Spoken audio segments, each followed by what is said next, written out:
Hey, what's going on, you guys? So today we're going to go over chapter 39. I'm having a little issue with my projector, so I'm just going to have to try and do it like this. But it's going to be the same information regardless. So let's go ahead and continue with the objectives. So, learning objectives 1 of 2, 39.1. I'm going to discuss the fundamentals of electricity and explain how electrons move through a conductor. I'm also going to explain the units of electrical measurement and discuss the relationship among volts, amps, and ohms, or amperes and ohms, and discuss the different sources of electricity. I'm going to explain conductors and resistance and describe the function of resistors. This chapter will help you prepare for ASE Electrical Electronic Systems A6 Certification Test Content Area A, General Electrical and Electronic System Diagnosis. Electricity may be difficult for some people to learn for the following reasons. First things first, it cannot be seen, and only the results of electricity can be seen, say like powering an electric motor or powering lights. So it's only the outcome is what we can see. It has to be detected and measured, and the test results have to be interpreted. So definition. Electricity is the movement of electrons from one atom to another. The dense center of each atom is called the nucleus. The nucleus contains protons, which have a positive charge, and neutrons, which are electrically neutral and have no charge. Positive and negative charges. The orbiting electrons are negatively charged, while the protons are positively charged. Magnets and electrical charges. An ordinary magnet has two ends, a north pole and a south pole, and like poles repel and opposite poles attract. Ions. When an ion is not balanced, it becomes a charged particle called an ion. Electron shells. Electrons orbit around the nucleus in definite paths. These paths form shells like concentric rings around the nucleus. Free and bound electrons. A valence ring where 3 or less electrons will attract free electrons. A valence ring with 5 or more electrons will tightly hold electrons, referring to as bound electrons. A conductor. Conductor are materials with fewer than 4 electrons in the atom's outer orbit. And conductors, in other words, is the area in which the electricity is allowed to flow through. So when you think of copper wire, the copper wire itself is actually a conductor. The coating on the outside of the copper wire is actually the insulator, and those are materials with 4 or more electrons on the atom's outer orbit. Electricity cannot flow through an insulator. That's why we use it to, like you can guess, is to insulate, to keep it protected.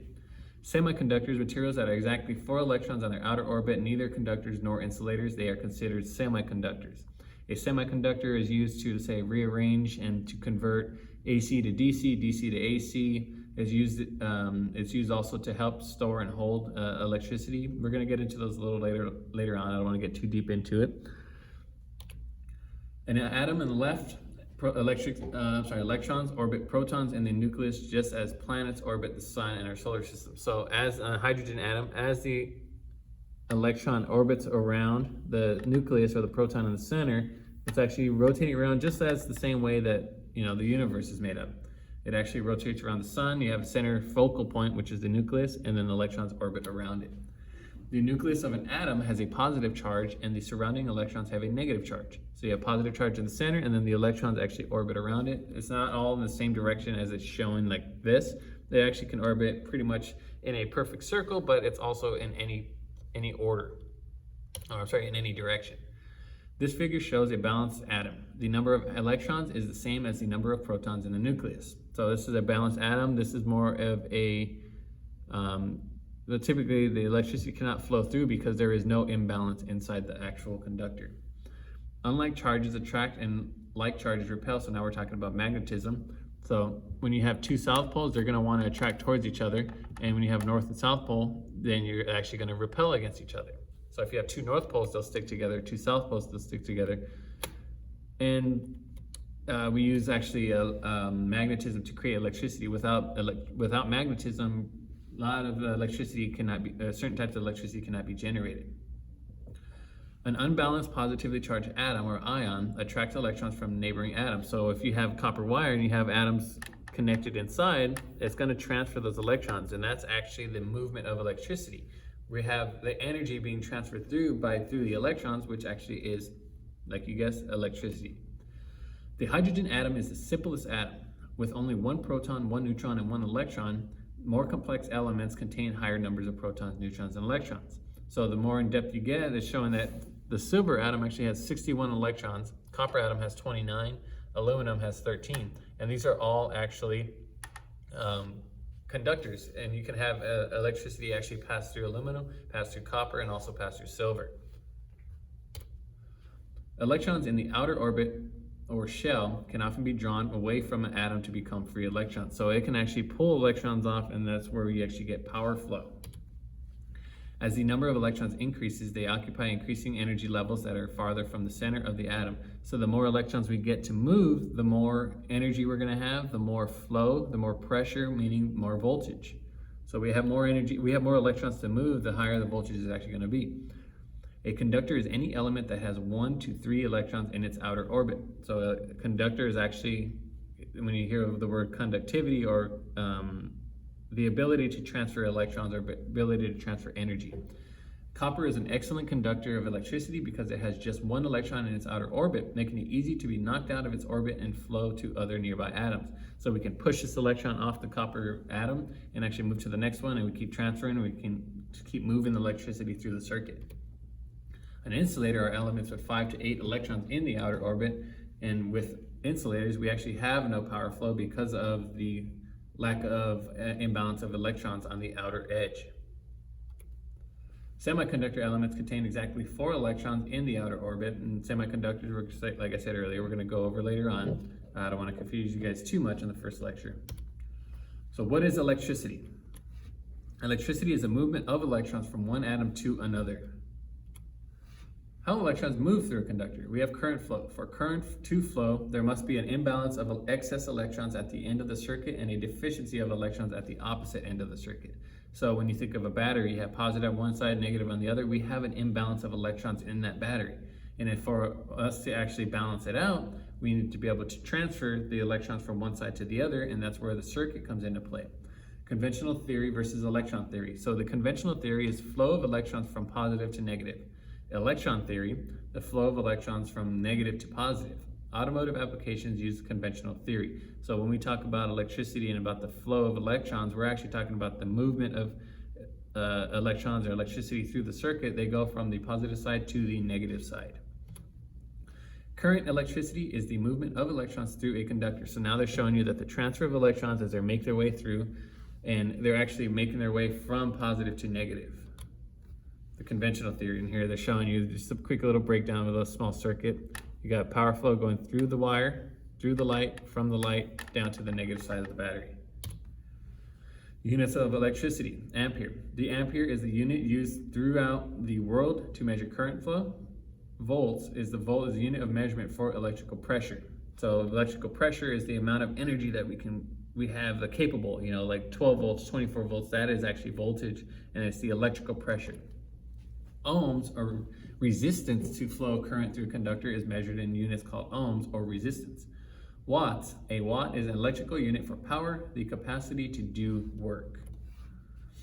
1 ampere is the movement of one coulomb, or 6.28 billion electrons past the point in 1 second. I'm not really going to get too deep into that. I don't want to, like I said, I don't want to really confuse you guys, but it's just talking about the unit of how we actually measure amperage. Just like there's a way that we measure horsepower, we measure torque, we measure watts, we measure resistance. This is actually showing a quick breakdown of how we actually measure amperage.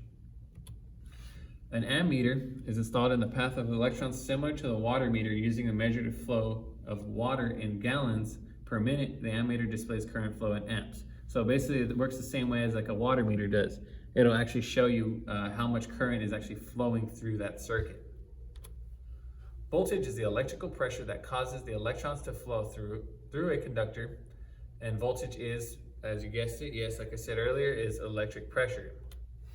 This digital multimeter set to read DC volts is being used to test voltage of a vehicle battery. So they're showing 12.6 volts, so that's actually relatively good for a battery. You want around anywhere between 12.4 and 12.6 volts. And meters can also measure resistance, or ohms, and current flow, which is measured in amps, or amperes. Resistance to flow of electrons through a conductor is measured in ohms. So the resistance is something that actually takes and utilizes the electrical energy, and it actually puts a restriction in the circuit. So say a light bulb, the light bulb has resistance. A resistor, an actual resistor has resistance. It's to minimize current flow and actually slow current flow down. A display at a Henry Ford Museum in Dearborn, Michigan, which includes a hand-cranked generator and a series of light bulbs. So the faster that he spins it, the more energy is actually getting sent through, more lights are going to be turned on. Sources of electricity. Friction. You guys ever scrape your socks on the carpet and you create electric shock? When certain different materials are rubbed together, friction causes electrons to be transferred from one to the other. So when you drag your feet on the floor, you're actually creating that the electrons are transferring through your body, and then when you go and touch someone, the voltage is the electrons are actually transferring to them. And then heat, when pieces of two different metals are joined together at both ends of one junction is heated, current passes through the metals. Light or solar power, when certain metals are exposed to light, some of the light energy is transferred to the free electrons of the metal. And then pressure, the generation of voltage due to pressure applied to a crystal, and we use those actually for knock sensors. When a vehicle is running rough and it's creating a knocking in the engine, the crystal itself actually generates a voltage and then sends that voltage to the computer, letting the computer know, hey, the vehicle's pinging, it's knocking, it's not running right, and it actually will send a check engine light. Chemical, two different materials, usually metals, placed in conducting and reactive chemical solution create a difference in potential or voltage between them. Hence our batteries are actually chemical. It's a chemical reaction that creates electric charge. And magnetism, electricity that can be produced if a conductor is moved through a magnetic field or a moving magnet field is moved near a conductor. And actually that's how our alternators and generators work. It moves magnets through a conductor and will actually create an electric charge, which then charges our chemical battery or our chemically created source of electricity, which is our battery. Electron flow is produced by heating the connection of two different metals. A galvanometer is an analog needle type meter designed to detect weak voltage signals. So they're talking about how heat can create electricity. Proton flow is produced by light striking a light sensitive material. So this is actually a solar powered or solar way of actually creating electricity. Electron flow is produced by pressure of certain crystals, or a knock sensor is actually the application of pressure and will create a voltage. It's a small voltage, but it's still voltage nonetheless. So what are 6 sources of electricity? Friction, heat, light, pressure, chemical, and magnetism. And we use chemical and magnetism most of all. Conductors and resistance. All conductors have some resistance to current flow. If the conductor length is doubled, the resistance doubles. Its resistance doubles. If the conductor diameter is increased, the resistance is reduced. As the temperature increases, the resistance of the conductor also increases. Materials used in a conductor have an impact on its resistance. So let's go over the first one. This is if a conductor length is doubled. So if you have a length of wire that's 1 foot long, and then you have another wire that's 2 foot long, the one that's 2 foot long is going to have double the resistance of what the 1 foot long wire has. If the conductor diameter is increased, meaning if the wire is actually thicker, resistance is reduced because we have more area for the electricity to travel rather than a small, skinnier wire. And as temperature increases, the resistance of the conductor also increases. With an increase in heat, we have an increase in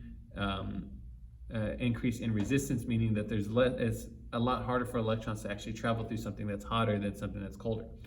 And the materials used in the conductor have an impact on its resistance. What material is used? Are we using copper? Are we using steel, iron core? Those all make a difference with actually the travel of electrons inside a circuit. What is the relationship between the length of wire and its resistance? We had just gone over it, and if the conductor length is doubled, its resistance doubles because it has more to actually travel.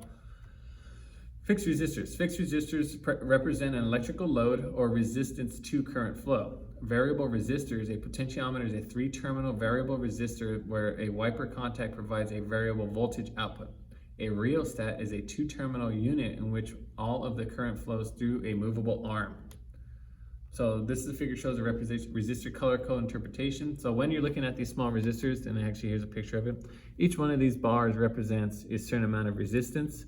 So you can see it's actually giving you the different types and breakdown of each one. First and second color bands represent numbers. Third band color means the number of zeros or a multiplier. Fourth band color represents tolerance. So this one's showing 470 ohms. So you got 4, 7, and then brown or 1, which is 0. So 470 ohms of resistance.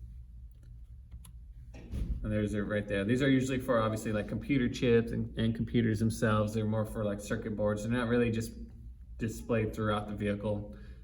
They are, like, say, in the switch panels to control the blower fan speeds. They actually use small resistors like this, or a variable resistor, which I'll show you guys later on. A 3-wire variable resistor is also called a potentiometer, and that's the one I was just about to say. You have your voltage coming in, and because of the signal voltage coming out, now it's actually going to vary because of the length of the resistor. It also depends on where this is actually going to be traveling through. So you have voltage coming in. Depending on how much it has to travel through is going to vary the resistance. So if it's down over here, we have less resistance, meaning we have more voltage going back through the circuit. But if we're way over here, now we have a ton of resistance. So now we actually have less voltage traveling through, because with resistance, it's going to alter voltage, and it's also going to alter amperage. 2-wire variable resistor is called a rheostat. So basically it works the same way, but these are more of a temperature gauge. So as it heats up, it's going to change the resistance rather than being able to be controlled, say like a blower fan. And that is pretty much it for this lecture. I am going to have the other ones put up relatively soon and quick. So we got a little bit of catching up to do, but if you guys have any questions, please let me know. I know it's going to be a little difficult. You know, electrical is not really the funnest one to learn, but it's also one of the most, I believe it's one of the most important ones to learn, because we do work with electricity in vehicles pretty much every single day. So if you guys do have any questions, please get a hold of me, and I will be happy to answer them. All right, I'll talk to you guys later.